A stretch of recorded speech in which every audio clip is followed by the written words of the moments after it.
안녕하세요. 오늘 함께 볼 책의 제목은 최고의 노후, 야마다 유지즈, 김동현 옮김, 루미너스에서 24년 1월 5일에 출간한 책입니다. 저자는 2015년부터 노년의학 분야로 유명한 뉴욕의 마운트 시나이 의과대학에서 고령자 진료를 담당하고 있는 의사입니다. 이 책의 목적은 노화의 속도를 늦추고 노화하는 몸과 현명하게 동행하는 방법에 대해서 과학적으로 상세하게 알려주고, 이를 통해 노화를 거부할 수는 없어도 그 속도를 늦출 수는 있으며 노화 시계를 거꾸로 돌리는 일도 가능하다는 것을 보여주고자 합니다. 이 책을 읽고 난 다음 우리에게 도움이 될 만한 이야기들을 여러분께 전달하겠습니다. 먼저 프롤로그를 잠깐 보겠습니다. 장수 국가로 알려진 일본에서 평균적으로 남성은 약 81세, 여성은 약 87세까지 산다고 한다. 하지만 산다는 것 못지않게 사람들에게 중요한 또 한 가지는 건강하게 자립적으로 살기일 것이다. 이 차이를 명확히 하고자 평균 수명과는 다른 건강 수명이라는 개념이 별도로 존재한다. 일본인의 건강 수명은 남성이 약 72세, 여성이 약 75세라고 보고되고 있다. 이 말은 곧 일본인은 평균적으로 생애 마지막 10여 년을 누군가의 지원이나 돌봄 속에서 살아간다는 뜻이 된다. 그렇다면 남은 마지막 10년까지도 건강하게 자립해 살려면 어떻게 해야 할까? 2017년 캐나다와 미국의 노년의학회에서 최초로 주장한 5M을 소개한다. 그 5M은 5장으로 구성된 이 책의 각 장의 제목이기도 합니다.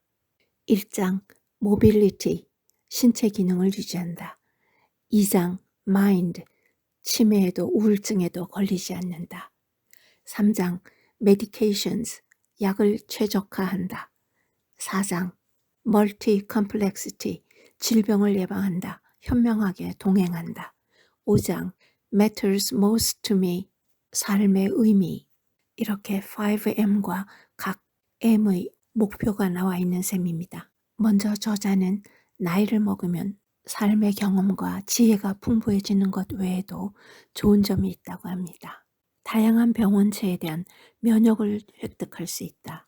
그러나 70대 이후에는 면역력이 쇠퇴한다고 했는데, 비타민과 미네랄을 포함한 적절한 영양 섭취, 운동, 스트레스 관리가 면역력을 유지해준다는 연구 보고도 있습니다.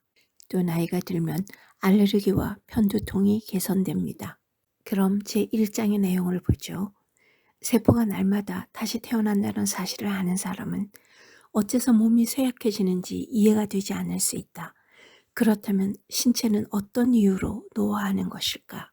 세포는 날마다 다시 태어나도 근육은 노화하기 때문이다. 그래서 요즘은 고령자에게도 근육 운동을 적극 권장한다. 그렇다면 근육 운동으로 근육이 성장하는 원리는 무엇일까? 근육 운동은 세포의 개수를 늘리는 것이 아니라 각각의 세포 내부에서 근육의 발달과 수축을 돕고 근육의 부피를 키우는 데 중요한 역할을 하는 근섬유를 다량으로 생성하는 과정이라고 알려져 있다. 근육량 감소는 50세 무렵부터 본격적으로 시작된다. 나이를 먹으면 근육량 감소와 함께 근육의 질도 변화한다. 근섬유에는 마라톤처럼 지구력 계열의 운동에 쓰이는 일형 섬유와 점프 같은 순발력 계열의 운동에 쓰이는 이형 섬유가 있다. 이 중에서 특히 이형 섬유는 나이가 들면서 감소폭이 커지므로 점차 일형 섬유가 근육 내의 우위를 차지하게 된다. 그 결과 몸은 순발력이 필요한 운동에 점차 대응하기 어려워진다. 이로 인해 낙상이 일어나기도 하죠. 낙상의 원인에는 평소에 복용하는 약도 영향을 준다. 특히 수면제나 일부 고혈압약이 그렇다. 그 밖에 백내장을 비롯한 안질환, 무릎 관절염, 음주, 바닥의 높낮이 차이, 신발, 감기나 폐렴에 걸려서 갑자기 몸 상태가 나빠지는 경우 조심해야 한다. 모두에게 효과적인 건강법은 존재하지 않지만 노년이 되면 치아 상태와 발 관리를 점검하는 것도 매우 중요하다. 제2장 마인드에서는 우울증을 발견한 5가지 질문을 소개하겠습니다. 1. 당신은 자신의 인생에 대체로 만족하십니까? 2. 생활이 지루하다고 느낄 때가 많습니까? 3. 자주 무력감을 느끼십니까? 4. 바깥에 나가서 새로운 활동을 하기보다 집에 머무는 편이 좋습니까? 5. 지금의 자신이 아무 쓸모없는 사람이라고 느껴지십니까? 1번의 아니오나 2에서 5번의 이해가 합해서 2개 이상이면 우울증일 가능성이 있다고 판단되어 더 자세한 질문이 이어진다. 최근에 조부모님이나 부모님이 기운이 없나라고 느껴진다면 이 질문표를 통해 확인해 보는 것도 좋은 방법이다. 숨어있던 우울증을 발견한다면 그 작은 행동이 목숨을 구하는 한 걸음이 될 수 있다. 한편 치료되는 치매도 있다. 그 원인이 갑상샘 저하증인 경우도 있고 몇 가지 비타민 결핍증으로 발생하기도 한다. 예를 들면 비타민 B12가 부족하면 치매가 생길 수 있다. 비타민 B12는 육류나 달걀, 유제품 등 여러 동물성 식품에 포함된 비타민이다. 채식을 주로 하는 사람은 이 비타민을 섭취해야 한다. 과학적 근거가 확실한 치매 예방법은 아직 발견되지 않았다고 할 수 있지만 운동, 7시간 이상의 수면, 지중해식 식단 등은 도움이 된다. 저자는 보충제나 신약에 대해서는 회의적입니다. 고령자의 경우 혈관을 지키는 치료가 우울증 예방에도 중요한 역할을 한다고 합니다. 저도 지난주에 소개한 혈관 숯불을 일주일 동안 먹어보았는데요. 흑초, 식초가 조금 들어가기 때문에 맛이 조금 이상한 면이 있어서 혈액 수프는 흑초를 빼는 대신에 흑초는 가끔 물에 타서 조금씩 먹는 것으로 대체하기로 했습니다. 뿐만 아니라 커피, 철분 보충, 태극권 같은 것도 도움이 됩니다. 제3장에서는 고령자가 유의해야 하는 약물을 소개하겠습니다. 의사들이 사용하는 비어르스 기준이라고 불리는 약물 처방 지침이 있다. 첫째, 두통약이나 해열 진통제로 쓰는 이부프로펜. 둘째, 벤조디아제핀이라고 불리는 수면제. 세 번째, 제1세대라고 불리는 항알레르기 약이 들어간 종합감기약. 모두 대체 약물이 있기 때문에 확인을 해보는 것이 좋을 것 같습니다. 제4장, 컨디션이 좋다고 해서 병이 없다는 뜻은 아닙니다. 65세 이상은 5분의 4가 적어도 한 가지 이상의 만성질환을 갖고 있다는 통계가 있습니다. 우리가 먼저 해야 할 일은 원인이 분명하고 생활 습관과 관련된 질환인 고혈압, 당뇨, 콜레스테롤, 흡연, 그 외에 암 검진, 그리고 백신으로 감염증을 예방하는 것이 우선 최선이라고 봅니다. 여러분, 90대가 되면 질환이 없는 사람의 비율이 7, 80대보다 오히려 증가하는 이유를 아시죠? 평균 수명이 아니라 평균 여명은 나이가 많으면 많을수록 올라가기 때문입니다. 65세의 평균 여명은 남성이 20.1년, 여성은 24.9년.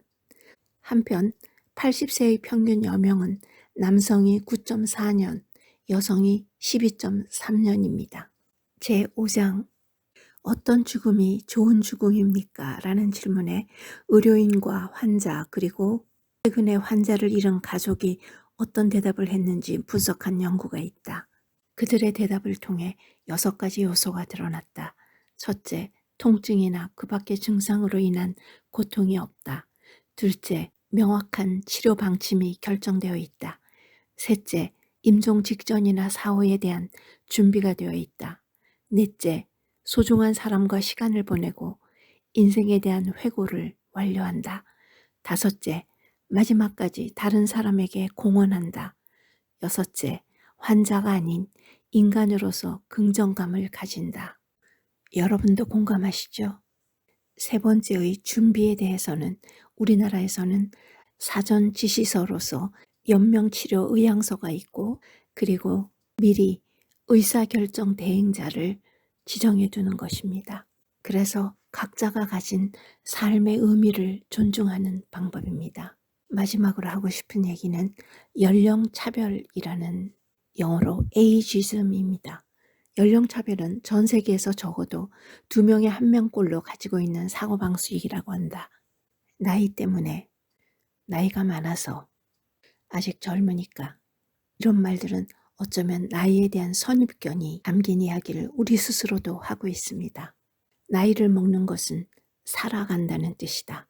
또한 늙고 병든다는 것은 살아있다는 뜻이다. 나이에 상관없이 안심하고 살 수 있는 사회, 죽는 날까지 건강하게 자립해서 사는 노년의 삶에 대한 힌트를 발견하시기를 원한다는 저자의 마지막 말입니다.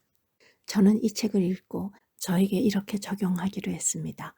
일주일에 한 번 정도 B12를 먹고 혈관 스프를 매일 먹으며, 만일 감기에 걸리면 종합 감기약보다는 증상에 따른 감기약만 먹자고 생각했습니다. 이가피 교수의 신간 읽기였습니다. 감사합니다.